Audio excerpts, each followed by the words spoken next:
Welcome to All Systems Ergo, a human factors and ergonomics podcast delving into the fascinating world of healthcare. My name is Fran Ives and I am a chartered human factors specialist. I'm naturally curious about people, and throughout this series I want to explore different areas of healthcare human factors and the people who work in this diverse discipline. Hi everyone, today's All Systems Ergo conversation is all about applying human factors to equipment design. I think this is an area that we don't always think about because by the time we use the equipment in our organisations, all the human factors work has been carried out. I wanted to talk to John Mason, who is a human factors specialist at Philips, to understand a little more about the process of applying human factors to the design and development of new equipment. I hope you enjoy the chat. Welcome everyone to another episode of All Systems Ergo. Now, so far in this series, we've very much focused on human factors within hospitals and the delivery of patient care. But we must remember that this isn't the only area of healthcare where human factors can play a really important role and have a huge impact. Equipment, no matter how simple or complex, is all around us, everywhere in the hospital. And I wanted to talk to a human factors specialist who is immersed in this world and contributes to the design of equipment. I'd therefore like to welcome along John Mason, who is a chartered ergonomist at Philips, where he applies human factors knowledge to products and solutions developed by Philips. So John, welcome today.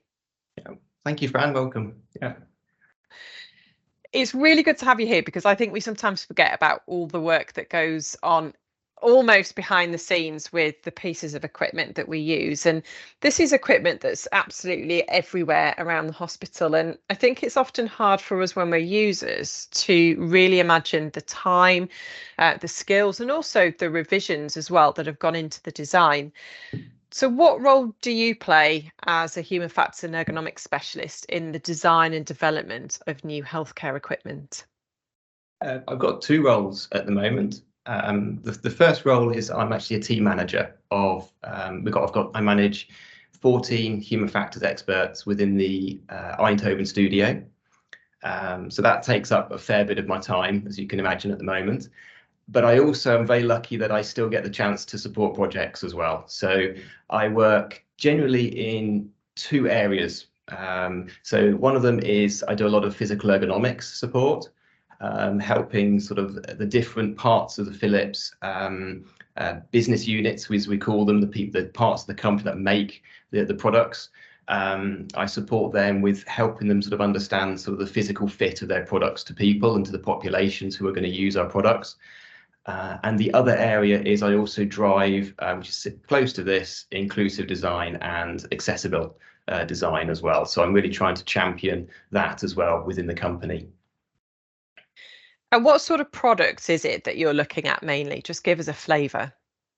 Yeah, Philips is, we've got a big portfolio. It's and also the team that I manage, we cover most of that portfolio, certainly within the healthcare domain. So it's everything from software solutions to the large scanners and radiology equipment like MRI and CT. We also have different products for different types of user groups. So it's not just hospital equipment. We also make products that's used in the home, things like, and also in the community. So we've got things like defibs.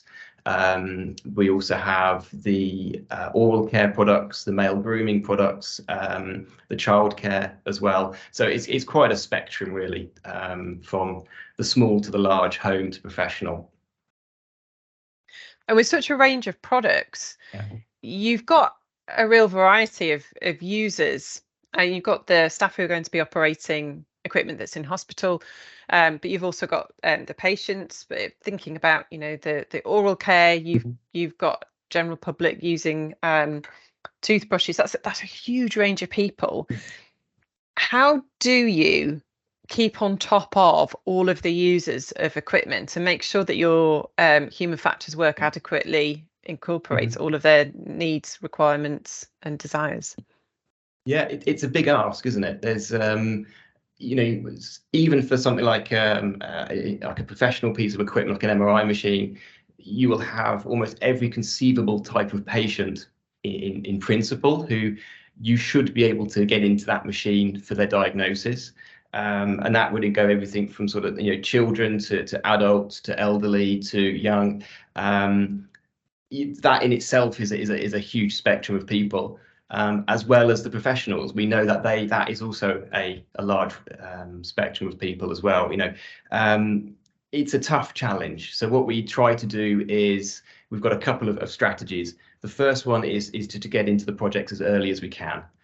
Because we have to test with such a wide range of people and design for such a wide range of people, the only thing we can do is get into the project as early as possible. And that's good for multiple reasons. We can go on to that later. But generally, it just gives you more time to do the testing with more representative samples as much as you can. And as you can imagine, we try to make sure that depending on the features that we're designing or the type of product, we try to get the most representative people that we possibly can. So if it's technologists for an MRI machine, we get as many of those people in as we possibly can find. And we also try to find the correct range of those people as well, because we know, of course, they can be old, young, male, female. So we just do our best really to just keep that range of the sample group as broad as possible. And we try to just keep track of it as well, because sometimes you will see some studies where, just because of availability, you might skew in one direction, but at least you acknowledge it and then, okay, next time we'll go towards the other way.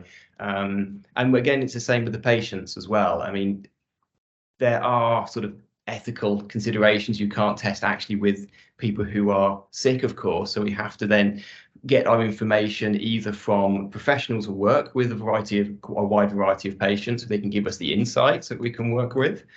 Or there's more work which I'm doing at the moment, where we try to invite people who have health conditions, so people who might be sort of impaired in some way. We invite them in, and we then interview them, and we also bring them into the co-creation process as well. So we're sort of applying multiple strategies at the moment to try and be as representative as we can. But it's a big ask, isn't it, to try and cover that many people. It is, absolutely. Yeah. It does sound like you try to get involved, a lot of different people involved, and you obviously engage with public participants. And you mentioned co-creation. How does that work then? What does that look like? That's something which I've been really pushing for the past couple of years, co-creation with certainly, I can't use the word patients because they're technically not, because we can't have people who are ill coming into, from ethical reasons. But what we can do is invite people in who have, for example, long-term health conditions, people who, it's the wrong term, but people who might be disabled. And then what we can do is we can actually interview them. We can actually see how they would actually interact with the machines and the devices, and we learn from them. We learn their accessibility needs, and then we apply that into the project. And the co-creation part is where we bring them sort of into the exercise a bit more. We allow them to sort of say, well, not just how do you do it, but what would you actually like to have? And because that's more of a future directed question, what we then do is we do that through sketches, we do that through virtual reality, we do that through being with the machines, so people can see it and go, well, that bit's really difficult for me. I'd like to have a handle here. And then you can sort of sketch up a handle or take a piece of cardboard and make a handle and say, well, do you mean this sort of size? And do you mean it here? And then they're sort of going, yeah, that would be much better. And then it sort of they work it through like that. That's the co-creation part as well. And we can also do that with the professionals too. We sometimes will take early prototypes into hospitals, and we sort of sometimes we try to we arrange this with the radiology managers, and we'll suddenly try to grab some of the participants or the technologists during their break and say, do you want to see something new? And normally they're really keen to come and help, and they will then tell us about all the different machines they've used, and they will tell us what they think of these concepts. So we just have to try and bring them involved, give them a chance to have their say. They can give really constructive feedback in a way that we can then have trustworthy data at the end as well.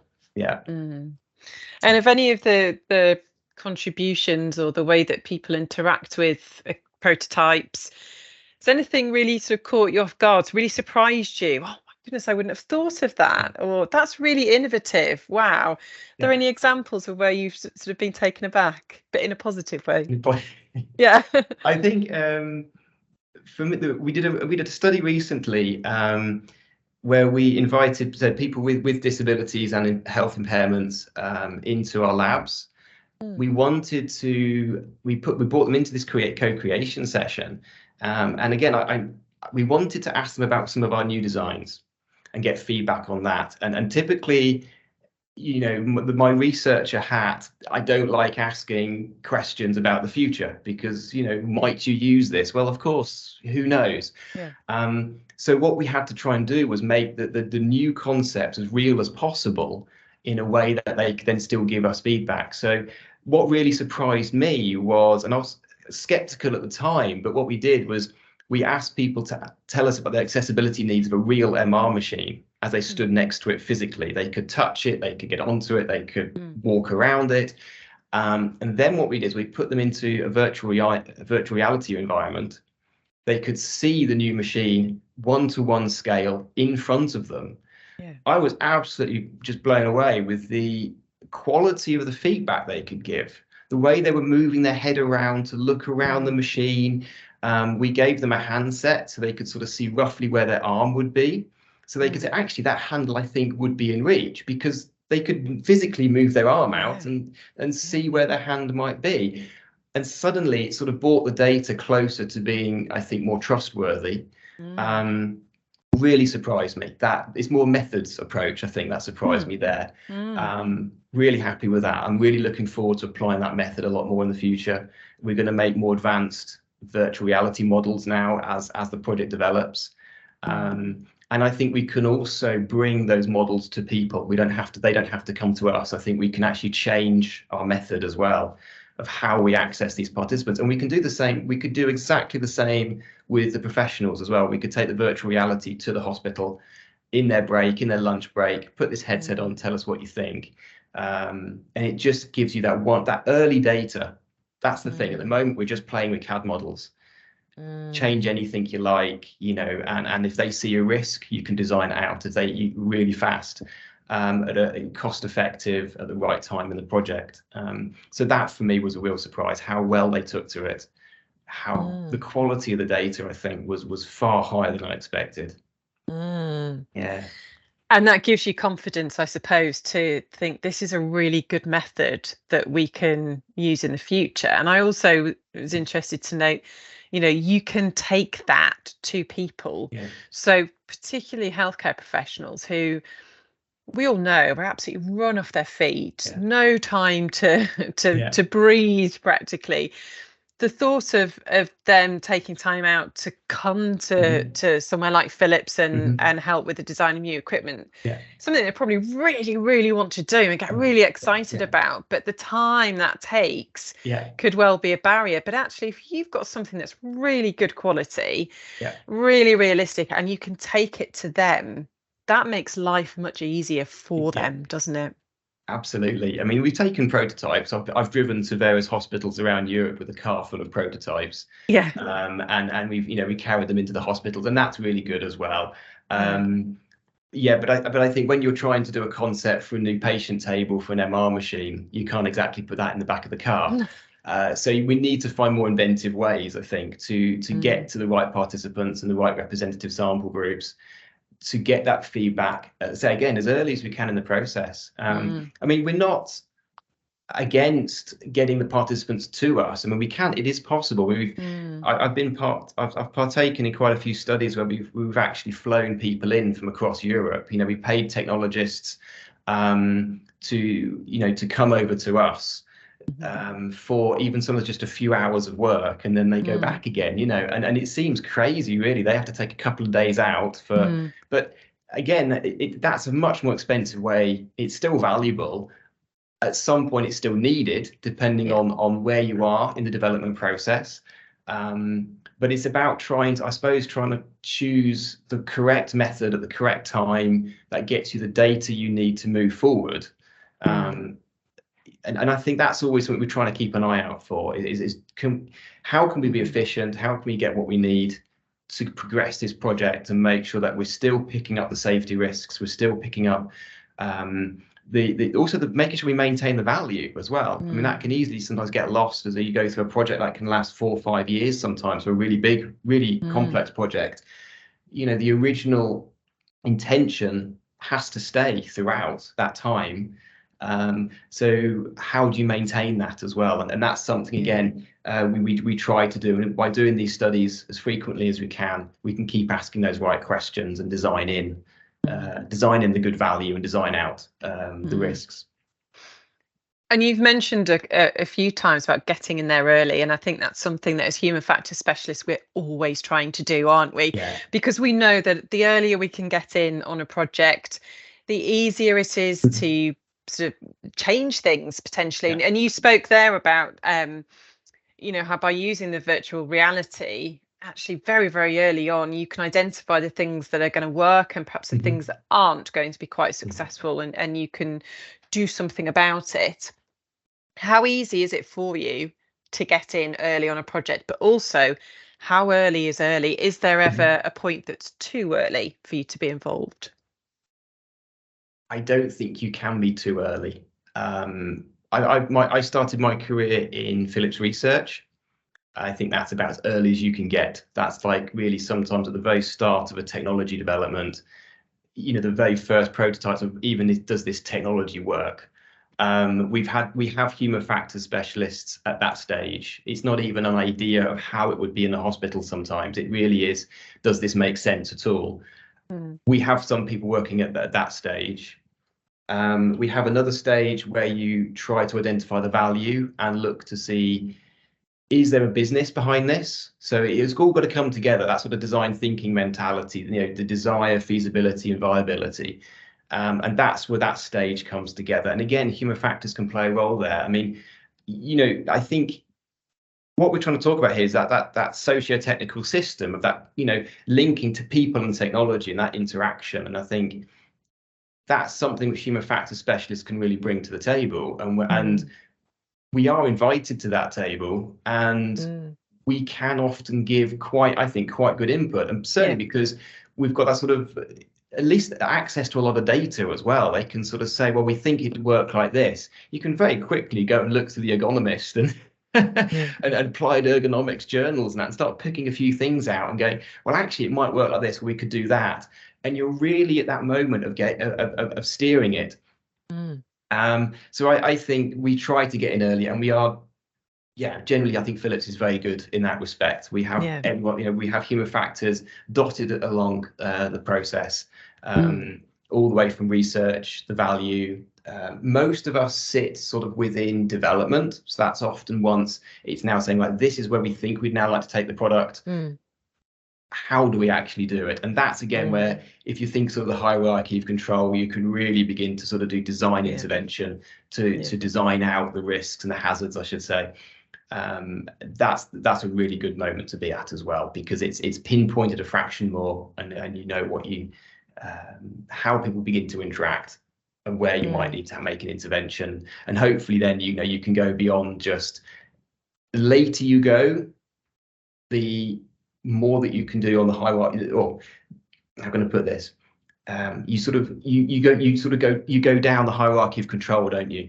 And so that's why you need to make the big decisions as early as you can, because once we get to the validation phase, we know you're sort of at the IFU only, pretty much. So we acknowledge that, and that's why we try to push as much human factors sort of upstream as we can. Yeah, fantastic. I suppose you're in the privileged position of being embedded in a very large organisation where, from what you've described, human factors is really well established, particularly in the design process. How might innovators or smaller companies approach incorporation of human factors into their designs if they don't have the luxury, shall we say, of a team such as yours that's absolutely embedded within that organisation? Yeah, good question, isn't it? I think certainly within healthcare, because it's such a sort of complex system, it's always about, for us, it's very much about trying to build that understanding. Once you understand the problem and you understand how your technology might help solve it, then you can move forward. So I think my advice is always put more emphasis, more than you probably think, into that understanding phase. So understand who your users are, understand how the organization works, understand the system. Now, I think there are still some very simple methods. I mean, it's doing observations, interviews, hospital visits. I mean, we do that still as much as we can. I've got one of my team members is currently, I think, as we speak, up in the air with the air ambulance in Finland. So we get our staff out as much as we can. So I think try to get out of that office, get out from behind your laptop, go and speak to the people in that system as much as you possibly can. And I think sometimes for a small company, it can be maybe a bit harder to get into a hospital. But I think now with things like, I was quite impressed with an agency we once used who really utilised things like social media to try and find people who work there who are also willing to talk about it. So I think where there's will, there's a way. You can sort of normally find these people. And like you said, often they do want to talk about the trials and tribulations that they face. And I think if they can realise where you're from and how they can perhaps help with the design process and actually help maybe hopefully one day improve the system, people are generally quite like to talk and to help. I think as well things like simple fitting trials, I think that takes people by surprise. Simple models, as soon as you can model something. Nothing explains what you're doing better than sometimes just a simple model. If there's CAD packages are getting cheaper. You can build them quite straightforward. You can do 3D printing. Try to get into that technology. I think virtual reality is also getting cheaper. Actually, it's I think it's coming on the way down. So I think that too will be possible for even small innovators, and I think that could really be a bit of a game changer. I think. And yeah, I think I mentioned the fitting trials, but that's something we still use quite a lot sometimes. We have a hunch, or we think, oh, we might need to change something, or we'd like to try something, and quite often we'll just mock it up. And we do. I'll be honest. We do start with our colleagues. Not exactly representative, but if you're looking for just like different hand sizes and stuff like that, it depends again what you need, what answers you need. But I think quite often it's don't underestimate some of the simple methods, the interviews, the fitting trials, that kind of thing. We still use them. They're still extremely valuable. And it helps often just get us off to a good start in most of our projects. And then using the methods of human factors, so the task analysis, the SEEPs, just to help map what's going on. Because I think once you understand it as best as you possibly can, then you know what you need to solve. It's I think that stage has to come first, and that's what we try to do as early as we can. I mean, I have to say, even in my time as an embedded HF specialist in a large NHS trust, I didn't have the benefit of CAD packages and virtual reality. But, I had a tape measure and a roll of masking tape. And, I have been known to sort of mark out various different things on an office floor, mock up shelf heights, reach distances and things like that. Absolutely. And it's something that can be done extremely quickly and extremely cheaply. It's not going to give you the same depth of information as something like virtual reality, but that's not necessarily always required, is it? And sometimes just a quick and dirty is absolutely what you need. I still carry a tape measure and a goniometer in my bag, my work bag, all the time. Whenever I go somewhere like a hospital visit or something, if I see somebody who's struggling, I'll quickly measure something and just mental note of, okay, let's or try to grab a picture of it if I can, and things like that. So it's and also try to capture the sort of the things that I find some people won't believe. There's quite a lot, you see quite a lot in hospitals that you think people won't believe. So you need to try and capture that. So they, that particular short user trying to access a high shelf or something like that. Sometimes just seeing is believing for a lot of people. So I try to grab those as well. But yeah, I still take those. I still have a tape measure. I still have the angled goniometer in my bag, just ready. I'm glad you said that, because when I was working in the hospital day in, day out, I didn't really go anywhere without that tape measure. And when I left the post as a gift to the person coming in to take over that role, it was, surprise, surprise, a tape measure for that individual. And we joke, don't we, about these sort of quite simple pieces of equipment. But I often used to say to people, some of the best tools that you can have as a human factors specialist are your eyes, your ears, and your mouth. You go in and you observe, you listen, and you speak to people, you ask them questions. And you can gain so much information just simply by doing that. You then have to do something with it, and it may be feeding into something as complex as virtual reality.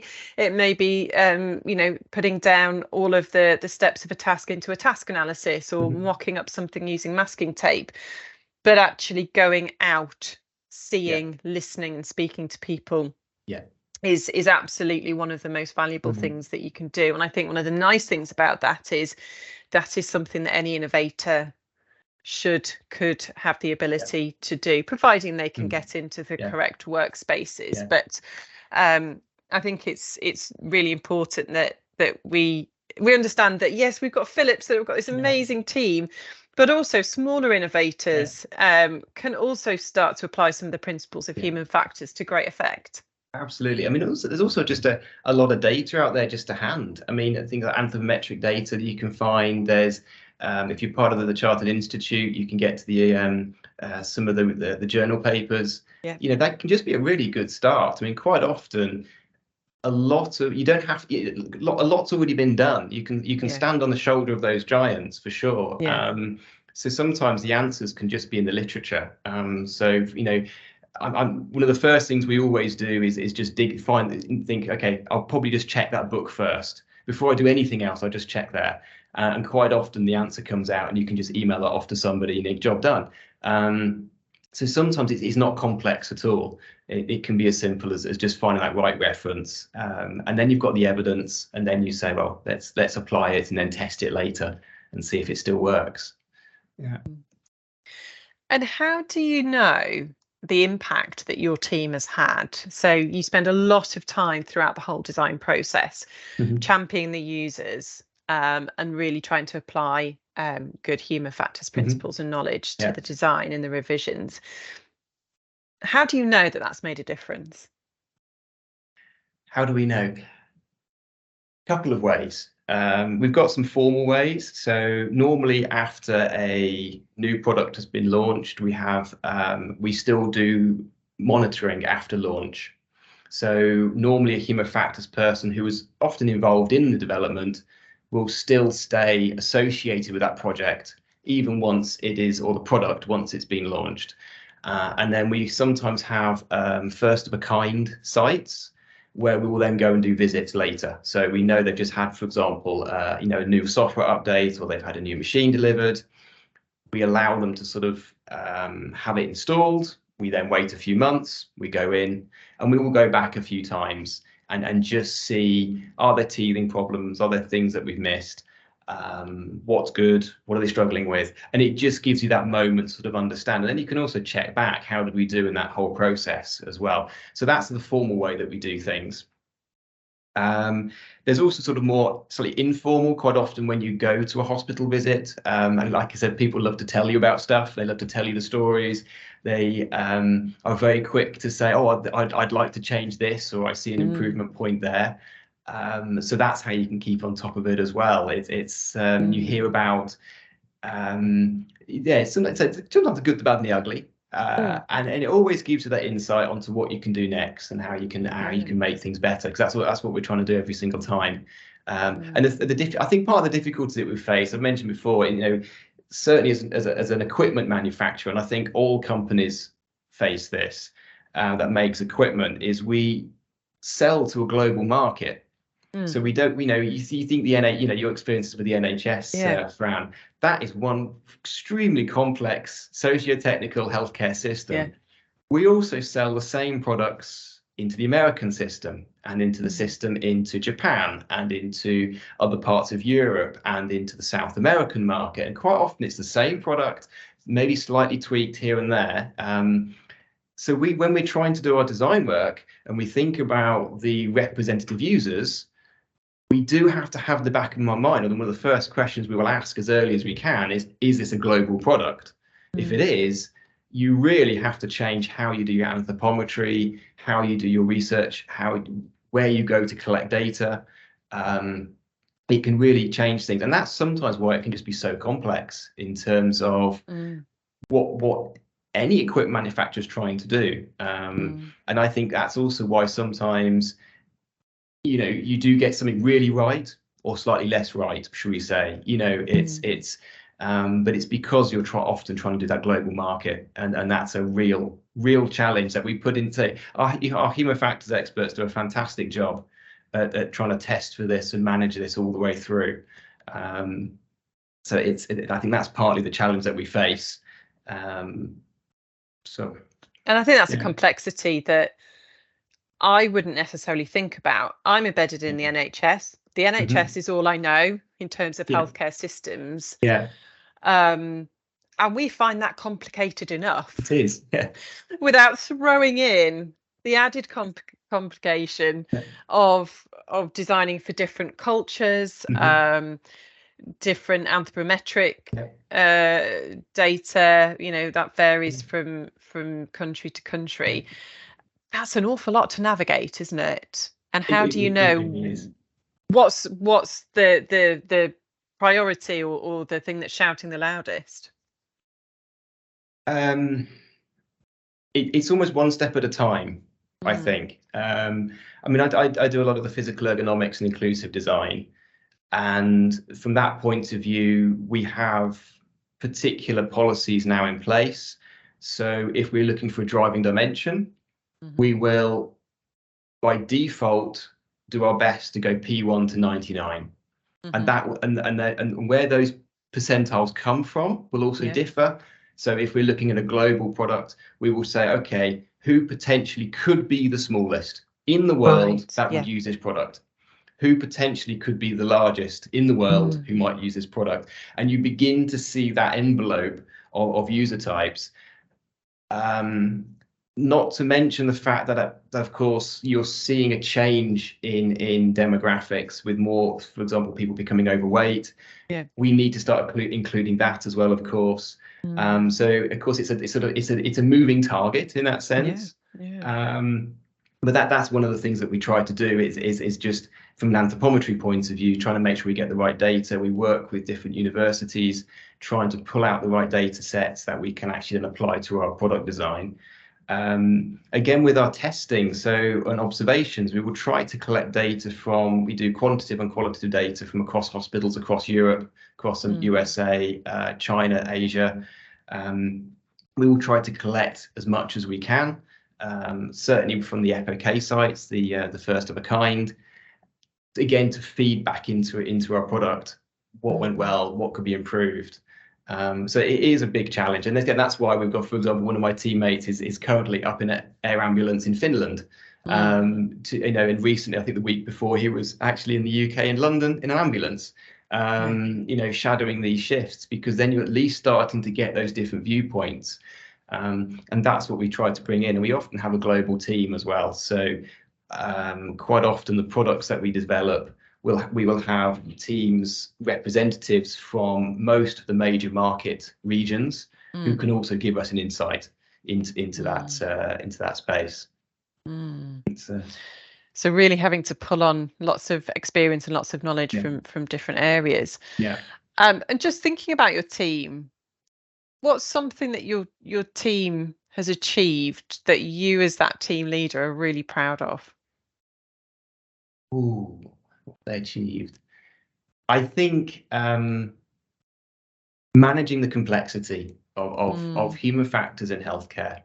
I think, when you apply this to, it's a tough job in its sense, in its own way. Link that to product development, which will have, of course, the business element to it. It does have the project does have to be delivered on time. And these experts sometimes are really up against it in terms of making sure that they get the right information, they test in the right way, that it's done in time to keep the project flowing forward. So I think really ingenuity to apply the right methods at the right time, to communicate well. I'm always amazed at how well they do that, how they keep the projects moving forward, and also are very clear about, what they need to try and deliver. And as a team lead, one of the things that I keep trying to do is point them in the right direction of, okay, maybe you could try this tool, maybe you could try this method. We keep introducing new tools and methods that can try and streamline things. We've started to use Sherpa a lot more for the task analysis development to speed that work up. So we're always trying to find ways to make them more efficient, but equally they have to, so I think I'm really take my hat off to them for that, to do the good work, but and link that to development cycle as well, where you've got so many other people involved all ready to get this product out and launched at the particular shows or around the world. So real challenge, but they handle it brilliantly. It sounds like there's quite a lot of really good sort of mentoring and support also that happens in a team. And we've talked, haven't we, about the fact that there is a team at Philips. And I know, John, we've spoken many times in the past about human factors specialists embedded in organisations and how often they're on their own. But I think you sort of highlighted one of the real advantages of having that team is just having someone to bounce ideas off, and particularly for those newly qualified HF specialists coming in to what is a really sort of complex job and a complex role, and having that person to turn around to and say, how would you approach this, or what would you recommend here? I imagine is absolutely valuable. Oh, yeah, for sure. We try to build that community. We have a global centre of excellence for human factors, which is really great because that gives us almost like one head person who can actually interact with the board of management. It can go that high, so we can be represented at the highest levels. But also that means they provide trainings, they provide community sort of meetings and get-togethers. So that, in a way, builds that global community, because we've got human factors experts not just in Eindhoven, but across the world. So we try to pull them together. I mentor somebody in China at this point in time. So we all do what we can to help each other out, and we try to keep those connections as strong as possible. We've also, as a couple of years now, we've had a community of practice for physical ergonomics. It's an area which is extremely important to product development, but there is only a handful of us who've really dug deep into that area. So what we're trying to do now is sort of enable other people to come forward with their questions, and then you have that almost like collective hive mind for sure to help answer it. So we have things like walk-in sessions where people, we go to different businesses around Philips. We have scheduled meetings that are just walk in, ask an ergo question. We'll do our best to answer it on the spot. If we can't, we will either point you in the direction of a book. Literature, often it starts that way. Just read this, that might be the answer. And sometimes it goes even further. We actually then dig in and actually help them with the project. So we just do our best to build that community and just keep that knowledge moving around as best we can, and then keep the mentoring going as well. I've tried to make sure that everyone in the team has a mentor. And people, not just, sometimes they're people inside the company, but also outside the company as well, to just give that different viewpoint and to help them have those questions of, okay, what might I do in this sort of situation? Sometimes all they need to hear, like, if you just tried this method, or maybe just reframe the question like this, and that can be enough to get somebody unstuck, couldn't it? And I think that's something that we could really benefit from in healthcare in the UK. And I'm thinking of human factors specialists that are in organisations that are on their own, and often those people will have a mentor if they're working towards becoming chartered and attaining chartered membership of the Chartered Institute of Ergonomics and Human Factors in the UK. But actually not everybody is necessarily on that course, but you've said that everyone has a mentor, and I think that's something that we should really think about a little bit more in the UK, because just having someone that you can pick up the phone to and ask a question, or having a conversation that can just spark a few ideas, or give you a few more directions to look at and consider, I think is incredibly valuable. I know that you've said to me before that on the day of your PhD, Viva, you were told that's when your learning really starts. And I think, that's really true, isn't it? Because you've had your academic learning, but actually then going out into practice and trying to really use what you've learned in that practical situation away from the academic arena is actually quite different. It can be quite difficult. It's quite daunting as well, isn't it? I mean, you're suddenly just chucked in the deep end, and you're given real problems to solve. And I think it's also quite daunting because we're talking healthcare products. We don't want to get this wrong, do we? I mean, of course, nobody does. So there's that pressure to make sure that you don't miss a risk or a hazard, or that the mitigation is as good as it can be, or you've understood all the different types of user, and what if I haven't? And I can see these dilemmas going on in their minds, and it's difficult. I mean, you've really got to focus, try to be as logical as you can. Certainly when you get later in towards the validation, you have to be very, very methodical, ready for the regulatory approval. And prior to that, you really have to try and identify the big things that you want to design out, and so you can sort of design in the safety, as we call it. Yeah, it's challenging and daunting. I can see why people sometimes feel like they're sort of stuck in the headlights of a of a car or something coming straight towards them. Like, what do I do? This is my job now to try and solve. It is a challenge, and but that's the nice thing about having this team, is you sort of can pick them up and hopefully help them along. And thinking about helping people along, some of the people listening to this podcast episode will likely be clinicians, practitioners working in the NHS, maybe users of your equipment rather than human factors specialists. Is there anything that they can do to help you and your team along with the work that you're trying to undertake? I tell you what, I can answer this from a more generic point of view. I think as an equipment manufacturer, as a human factors person within industry, we just need to know how well it works. How usable is it? How does it fit within your system? Like I said, we're trying to design for systems, human factors systems all over the world. And what works for one system may be slightly less effective in another one, but the more we understand, the more we can put back into the next generation of product. So I think sometimes if someone's out there and they're using a product, doesn't matter whom it is, where it's from, I think if you're struggling with it or you're finding there's an issue with it, I would say pick up the phone, go on the website, and make that review of it to the company, I should say. Give them that feedback, because that's how companies learn. And then they can put that back into the product development cycle. So I think it's better, I think sometimes there's a threshold, isn't it? Like, it's not so bad. And I think sometimes you could lower that threshold and just say, no, this is difficult, or this could be better, or I've noticed this. Feed it back, I think, and then that helps us out. It really does.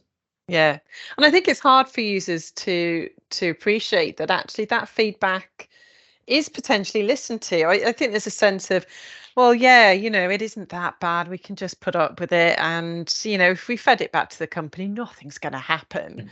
So I think knowing that as a user, somebody will read that or will listen to that piece of feedback, and a change could potentially be made in a future version of that equipment, then I think it gives people a bit of confidence that it's useful and valuable to them. Therefore, it's perhaps worth my while, worth my time to do that and to feedback. Absolutely. I mean, I think one of the difficulties is certainly with healthcare equipment, because the development time can be sometimes a few years. And the time also to then getting a new piece of equipment can be maybe a few years on top of that. So you might give some feedback, but not actually see the result of that feedback for maybe a number of years. And I think it's that distance between sort of the making the call and seeing the effect of it is probably why people think, oh, it doesn't make any difference. But that's also why, but that's the very reason we go into hospitals, is because we need to collect that information so we can then put it in. So we always have to look at things like post-market data. That's a requirement by law anyway. But it's really fascinating moment. And if somebody were to share feedback, it would come up in the post-market surveillance data from the company. And we'd then be able to look at it and go, okay, this in this location, this context, there was this incident or this feedback, and we can work out how to weave that in, and whether you see if the new product has already dealt with it as well. So what is it that keeps you interested in this space? We've talked about some of the complexities of not only working in healthcare, but equipment development and inputting human factors into its design. What is it that keeps you motivated to work in this space? Do you know what? I often just think it's a puzzle, and it sounds like I'm simplifying it, but I think it's certainly with the physical ergonomics. I really enjoy it when I suddenly get an email and someone says, I don't understand, how can we do this? And you then try and you dig into that system. You start to ask the questions and you begin to see it. And what can be one simple email can just diverge into a quite a complex situation. And sometimes all they wanted to then know was, well, how high should the monitor be? And of course you've got that human factors response. Well, it depends. Yes. And I just love that puzzle of trying to include everybody, of challenging the engineers. For me, that's what keeps me going. I really enjoy that. And also I'm very much a methods and tools person. I love to know, how can we do something better?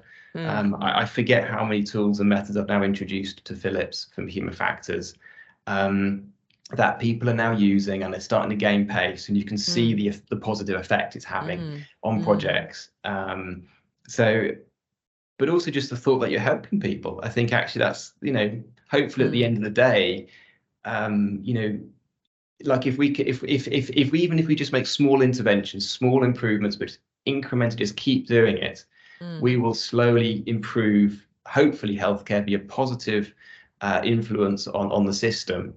And sometimes the things that we do, when we meet users again, we did this accessibility study, and you can show them the new concept and they can go, oh, that would be so much better. And you realize, okay, the previous study we did, the data we got, how we interpreted it, all starts to come together, and you can sort of say, okay, I think we're on the right line. It just gives you such a good feeling to just keep going with that, and to hopefully feel like you're actually making healthcare a bit better for more people. That's what drives me. And I think that's a lovely way to finish, because I think all human factor specialists in healthcare, whatever it is that their role is actually focusing on, we're all there to make life systems better, easier, safer for everyone who uses it, staff, patients, carers, etc. And I think that's what drives everyone to continue with the sometimes quite complex and challenging world that we live in. So thank you, John, very much for your time today. You've given the listeners a really fascinating insight into a world that they maybe didn't realise existed. But we'll probably be looking at Philips products in a different light now, and actually appreciating the time, the effort and energy that goes into them from a human factors perspective. So thank you very much for sharing your knowledge and thoughts today. Thank you very much. Thanks for inviting me. So there you go. There's an awful lot of human factors work goes on when it comes to healthcare equipment design and development at Philips. Not all companies have human factors teams, so I thought John gave some really sound advice for smaller organisations in terms of how they can still apply human factors to the design and development of equipment. Thanks for joining today, and I hope you enjoyed.